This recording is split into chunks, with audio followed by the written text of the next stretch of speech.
नमस्कार, आदाब, सत श्री अकाल। न्यूज IBN 2020 में आपका स्वागत है। सच कभी छुपता नहीं, IBN कभी रुकता नहीं। मैं सरवर खान तरीवाला आपको दिन भर की खबरों से रूबरू।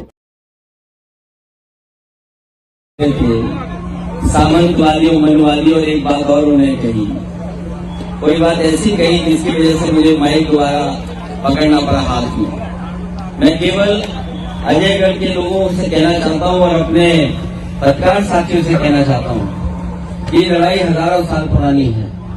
अभी भी इस लड़ाई का कोई रास्ता नहीं निकला है। कोई कल्पना कर सकता है कि नेताजी डिफेंस मिनिस्टर रहे हों, नेताजी 3 बार मुख्यमंत्री रहे हों, मैं खुद मुख्यमंत्री रहा हूं।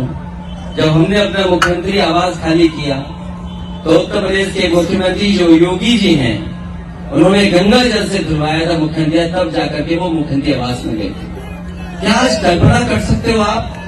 मैं अपने आप लोगों से सवाल पूछना चाहता हूं और पत्रकार साथियों से कि सोचिए, अगर बीजेपी की ये मानसिकता है कि आपके घर को गंगा जल से धुलवाएंगे, अगर आप पिछड़ी जाति के हैं तो आपके घर को गंगा जल से धुलाया जाएगा, तो सोचो आप पिछड़ी और दलित आबादी के और आदिवासी आबादी के होंगे तो आपके साथ क्या होता होगा।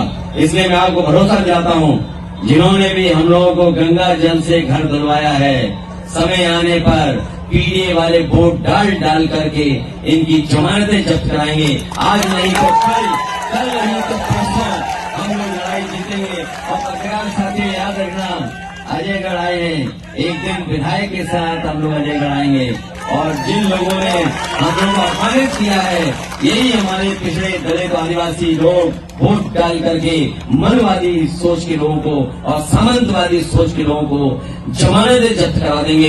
जब तक वोट की ताकत का आप एहसास नहीं दिलाओगे, तब तक हमें और आपको अपमानित होना पड़ेगा। जब ये हम लोगों के घर को गंगा जल से धो सकते हैं तो सोचो आपके साथ क्या व्यवहार करते होंगे।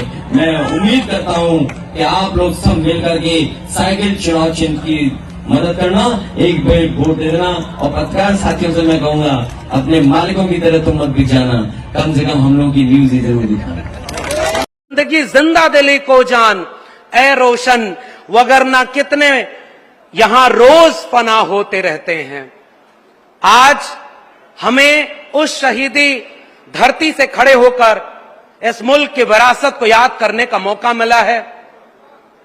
राम प्रसाद बिस्मिल को याद करते हैं तो बिस्मिल अजीम आबादी का वो शेर याद आता है, ऐ शहीदे मुल्क मिल्लत मैं तेरे ऊपर निसार, ले तेरी हिम्मत का चर्चा गैर की महफिल में है।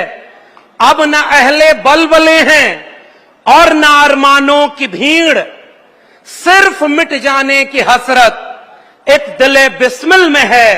वक्त आने पर जमाने को खबर हो जाएगी, हम अभी से क्या बताएं क्या हमारे दिल में है। सरफरोशी की तमन्ना अब हमारे दिल में है। और आज शहीदों की उस क्रांतिकारी जमीन पर खड़े होकर हमें ऐसे वक्त में संविधान और जाति जनगणना की बात करनी है जब अंग्रेजों से माफी मांगने वाले, भारत की जंगे आजादी के खिलाफ खड़े रहने वाले लोग सरकार में बैठे हों और इस मुल्क के हाशिए पर पड़े लोगों का हक अधिकार छीन लेना चाहते हो। वो अंग्रेजों से माफी मांगते रहे और हमारे पुरखे अंग्रेजों से आंख में आंख डाल करके भगत सिंह बनकर के शहीद होते रहे, रोशन लाल बन के शहीद होते रहे, राम प्रसाद बिस्मिल बन के शहीद होते रहे। इसलिए आज साथियों, चूंकि ये एक प्रशिक्षण शिविर है, इस प्रशिक्षण शिविर को मैं एक ऐसी श्रृंखला के रूप में देखता हूं। वो चेन जो होती है ना, एक एक बेड़ियां जोड़ करके बनाई जाती है, उसकी अगर एक कड़ी भी कमजोर हो जाए तो चेन वहीं से टूट जाती है। किसी भी राजनीतिक दल का प्रशिक्षण शिविर उस श्रृंखला की तरह है कि आखिरी पायदान पर खड़ा उसका सिपाही और उसके सबसे बड़े पायदान पर खड़ा उसका नेता। अब कल्पना करिए कि आपके पास तो एक ऐसा बहुआयामी प्रगतिशील आधुनिकता की सोच से लैस एक ऐसे नेता आदरणीय शेख अखिलेश यादव जी का नेतृत्व मिला हुआ है, जिसने इस देश में समाजवाद और आधुनिक भारत की संकल्पना में काम किया। तो आपको जमीन पर रख करके उनके विचारों को लड़ना है।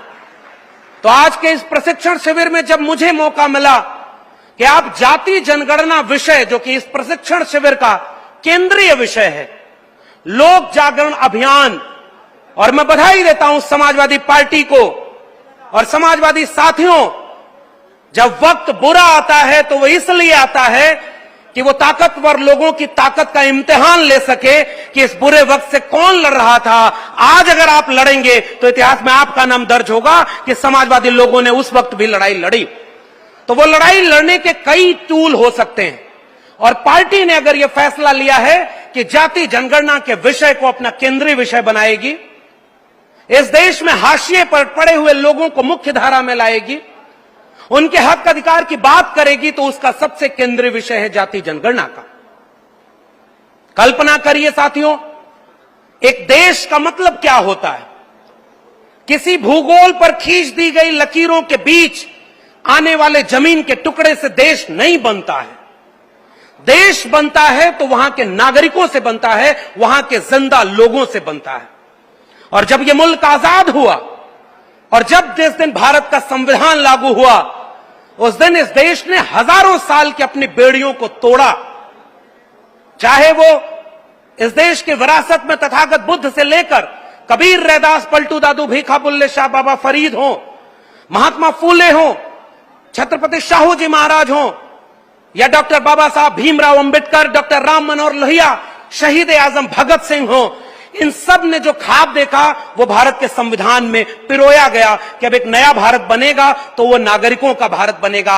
अब कोई राजा रानी के पेट से नहीं पैदा होगा, वो जनता के वोट से पैदा होगा, और हर जनता को एक व्यक्ति एक वोट का अधिकार मिला।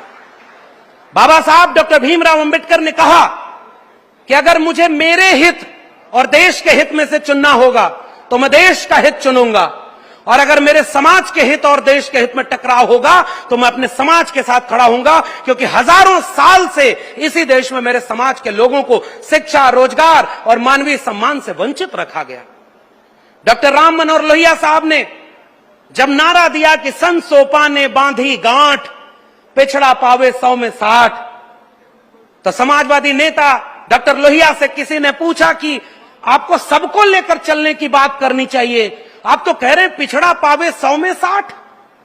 डॉक्टर राम मनोहर लोहिया ने कहा कि देखो, समाजवाद का तकाजा यह कहता है 100 से कम न 1000 से ज्यादा, समाजवाद का यही तकाजा, समाजवादी मूल्य कहता है कि आप किसी के हितों का संरक्षण करें तो जो सबसे आखिरी पायदान पर बैठा है उसको अगर उठाकर आप बराबरी पर न खड़ा कर पाए तो फिर किस बात का समाजवाद। इसलिए मैं कह रहा हूं, जिसकी जितनी भागीदारी है उसे वो भागीदारी मिलनी चाहिए।